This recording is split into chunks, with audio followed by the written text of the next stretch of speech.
Dili siya mo activate.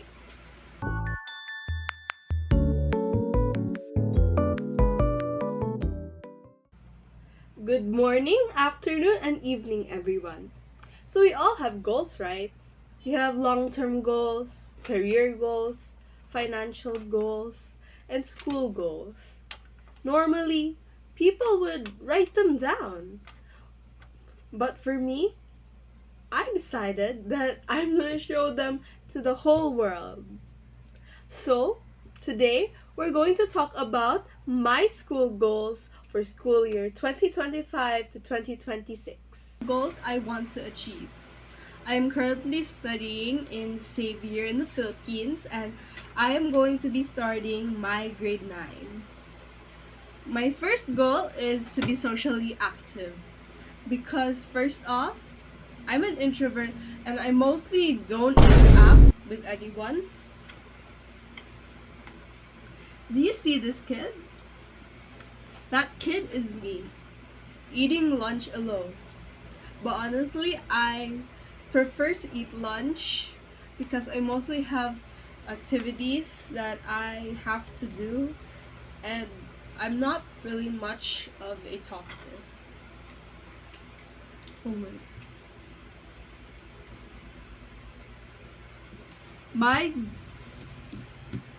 My goal is to become from an introvert. Dili siya mo activate.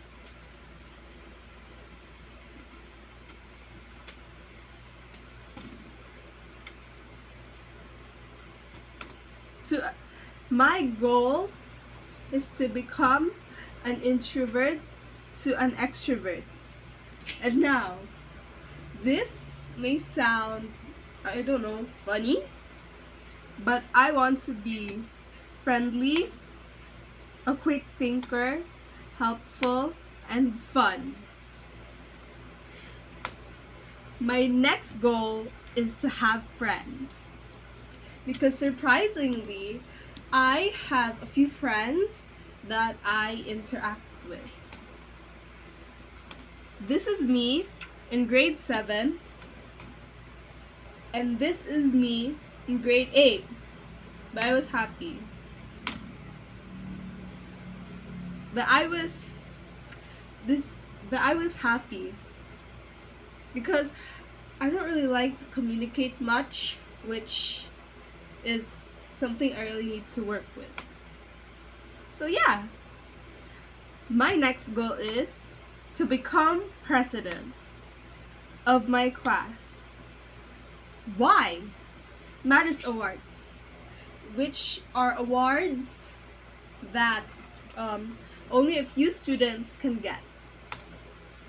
Now, how do I achieve being president? I can achieve it through the first goal, which was be socially active and be likable on the first day. I forgot to tell this, but I actually made this before the first week of school, and currently I'm going to be on my second week next week. So I think I failed the second goal, but who cares? I have more experience. My next goal is to win the Magis Awards.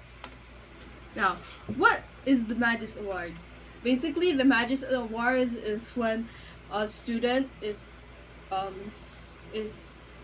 embodying Magis, which equals to being more, thinking outside of the box.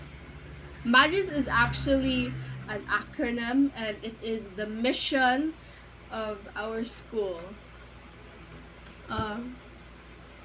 Only to become a Magis awardee, you have to be voted by you have to be either a class officer in your class or in your club. This was not supposed to come first. So how do I achieve it?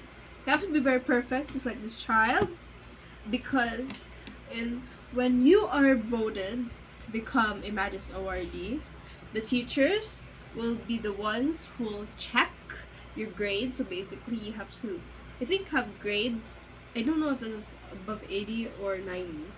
but you have to have good grades. Next, your classmates will be the one who gets to choose who gets the Magis Awards.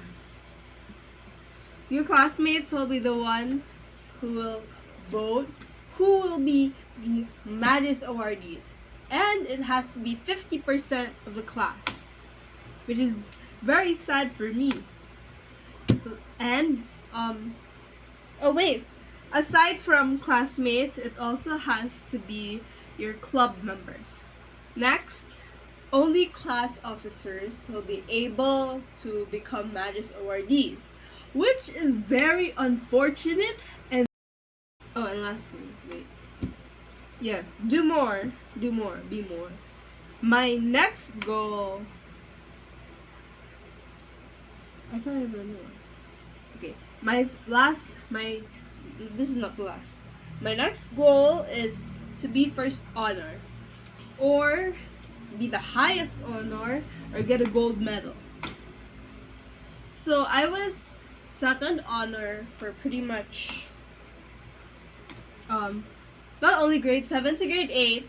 I was bronze in grade 1, and then from grade 2 to grade 3 I was second honor, but I was able to achieve first honor for 4 quarters straight in my grade 4. Then grade 5 to 8 I was second honor, so this is inaccurate. And that's sad. Because the thing was, in my grade 7, in my last quarter, I was able to achieve first honor, but it did not count because it has to be the overall, which I got was third honor or bronze.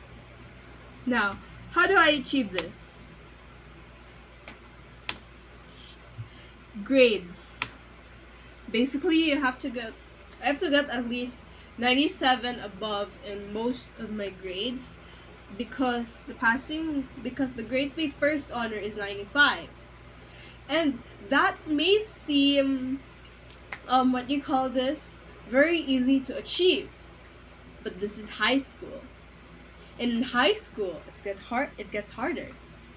And this year is the most challenging year, or the hardest year in all of high school, stated by my moderator and our prefect of students, because there is a lot of math, because we have economics, math and science, math in general, and we have accounting, which is very, very inconvenient.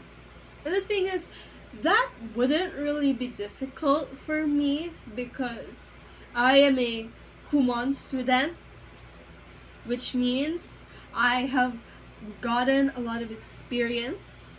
I was actually chosen by my math teacher last year to participate in the math,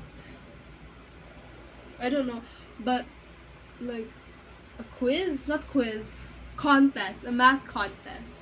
But I had to decline because I had to do something else. This is supposed to be number 7, but my last goal is to study Filipino. I actually live in the Philippines, in Cagayan de Oro City, and our language is Filipino. The thing is, wrong statement. The thing is, English is mostly used here, so there are a lot of people who are fluent in English. We also have English classes, and I was really good in English. And the reason why I want to learn Filipino, or at least know most of the basic words, is because in our curriculum, we have to read Filipino books that were written by different people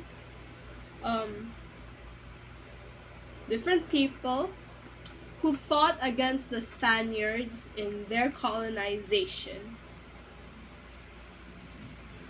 the first book we read in grade 7 was Ibang Adarna.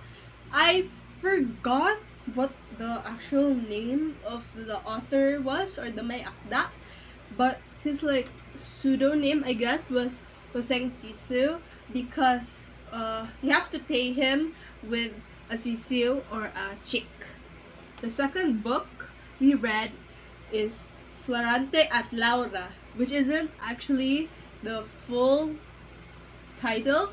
It was really, really long. It's really, really long.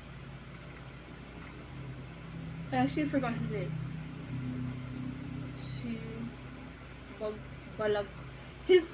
The author, his last name is Balagtas, or his nickname is Kiko. The next book, which I am going to read this year in our Filipino class, is Nolimi Tangere, written by Jose Rizal. And his second book for grade 10 is El Filibusterismo. The reason why I find... Okay, wait, no, I have actually... you see, Nolimi Tangere, I have to read it in grade 9. It is in Old Filipino, which isn't really much of a struggle, because just some letters are interchanged, because like K, in Filipino, the Filipino word of eat is kumakain, and the k sound, we use K, but in Old Filipino they use C, and it is very long. I actually tried reading Nolimi Tangere in Filipino without translation, and I really struggled. It is really long. I barely got through the first chapter. The paragraph was really big. There was this really big paragraph, and I had to translate the whole thing. I'm still going to translate chapter 3, and I still have to buy a book, but I think we have it in our Filipino book. So, the main reason why I also want to study the language Filipino is because of one subject. So AP stands for Aralin Panlipunan, but currently it is now Social Studies, which means it's in English. So our main focus is Filipino. So the reason why I have to study Filipino is because of essays, quizzes, exams, and performances, which is very, very common. But the very pinaka dagko na reason why I really want to study Filipino is because we have to read a lot of text.